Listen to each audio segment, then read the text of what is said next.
De notre reportahe ng internasyonal, nos tatrasebo awe for the Miami, Port of Miami, na ondo ku ayera, Joweps, at sucede algo más particular mes. Miami ayama Bombini na e barco crucero más grande del mundo.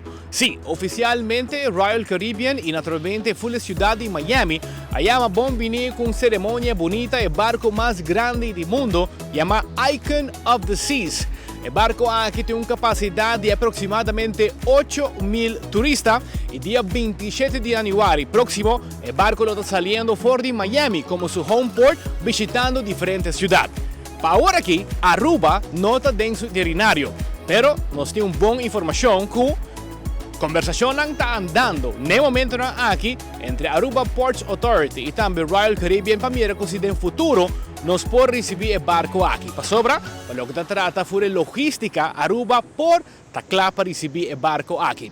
Icon of the Seas nos te contaba un tiki más de tour lo cual que tiene el barco aquí. Icon of the Seas te conta con el parque acuático más grande de Balamá.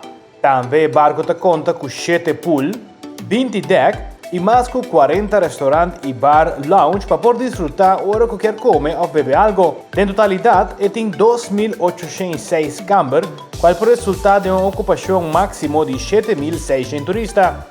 El barco mes dura 900 días para construir y te navega con gas natural LNG. El barco lo va a ir en diferentes itinerarios, viajando entre otros para St. Martin, St. Kitts, St. Thomas, Cozumel, Bahamas, Roatán y otro nan. Después de mira y escucha tu recostan great que tiene el barco aquí, lo voy a poner por mes cuánto esta costa para el barco aquí para un simán. Ahora que nos subir el website de Royal Caribbean, nos podemos mirar diferentes precios, pero el average de around de $3,000.